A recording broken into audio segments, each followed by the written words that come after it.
तो आज हम क्लास 9th का चैप्टर नंबर 7 ही है, उसका एग्जाम्पल नंबर 3। लास्ट क्लास में हमने 2 एग्जाम्पल कर लिए थे। अब हम इसमें एग्जाम्पल नंबर 3 देखते हैं कि कैसे सोल्व करना है। तो चलिए स्टार्ट करते हैं वीडियो। हमें क्या गिवन है कि line segment A B is a parallel to another line segment C D. मतलब ये फिगर हमें दिया हुआ है, A B line segment A B है वो किसके पैरेलल है, सी डी की। ये हमें गिवन है। O is mid point of A D, O क्या दे दिया, ए डी का मिड पॉइंट दे दिया। ठीक है, तो हमें शो करना है कि ट्रायंगल ए ओ बी यानी कि ए ओ बी किसके कॉन्ग्रुएंस हो जाएगा, ट्रायंगल डी ओ सी के। तो हमें गिवन क्या है, हमें ए बी पैरेलल दिया हुआ है सी डी के। ठीक है, ओ क्या दे दिया, मिड पॉइंट दे दिया किसका, ए डी का। पहले जो गिवन है ना उसको लिख लो, उसके बाद हमने शो क्या करना है वो मैंने लिख दिया कि ए हमें ये वाला ट्रायंगल एंड ये वाला ट्रायंगल क्या दिखाना है, कॉन्ग्रुएंस दिखाना है। मतलब दोनों ट्रायंगल क्या दिखाने हैं, बराबर दिखाने हैं। और सेकंड में क्या दिखाना है, ओ मिड पॉइंट दिखाना है किसका, बी सी का। तो इन दोनों ट्रायंगल को हम इक्वल कैसे दिखाएंगे, देखो आप इसमें ना इन दोनों ट्रायंगल को अलग अलग करके देखो, ए ओ बी। ठीक है, दूसरे में ले लो डी ओ सी। यहाँ से कह दो ओ डी किसके इक्वल आ गया, ओ ए के, यानी कि एक साइड इक्वल आ गई। अब यहाँ से ये दोनों क्या है, मतलब ये दोनों पैरेलल लाइन है और ये एक लाइन इंटरसेक्ट कर रही है, तो ये दोनों वर्टिकली अपोजिट एंगल क्या हो गए, इक्वल। तो यहाँ से हम कह सकते हैं angle O is equal to होगा यहाँ से एंगल ओ, यहाँ से एंगल ओ और यहाँ से एंगल ओ, दोनों क्या हो जाएंगे, वर्टिकली अपोजिट एंगल क्या हो जाएंगे, इक्वल हो जाएंगे। इतनी बात आई समझ में। और उसके बाद हम क्या कह देंगे कि जब यहाँ से देखो एक तो एंगल इक्वल हो गया, एक क्या इक्वल होगी, दोनों तरफ की साइड।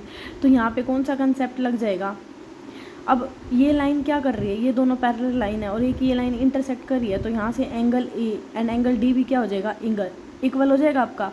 तो यहाँ से जो हमारा कोंग्रुएंसी का रूल है वो कौन सा, कि एंगल साइड एंगल से हमारा क्या हो जाएगा, ये दोनों एंगल क्या हो जाएंगे, कोंग्रुएंस प्रूफ हो जाएंगे। समझ में आया, बस अब इसको लिखना है। देखो हमने triangle A O B and D O C है, इसमें हमने क्या कह दिया कि ओ ए एंड ओ डी बराबर है। ओ ए एंड ओ डी हमें क्या है, इक्वल दी हुई हैं ये दोनों, एंड ये हमें गिवन है कि ये इक्वल है।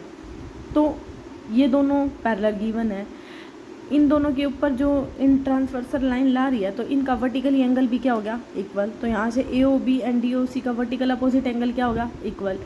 अब वर्टिकली अपोजिट एंगल इक्वल है तो हम angle A and angle D को भी क्या कह सकते हैं, इक्वल कह सकते हैं। तो यहाँ से हम क्या कह देंगे कि angle by the angle side angle congruency rule triangle A O B is congruence हो जाएगा ट्रायंगल डी ओ सी के।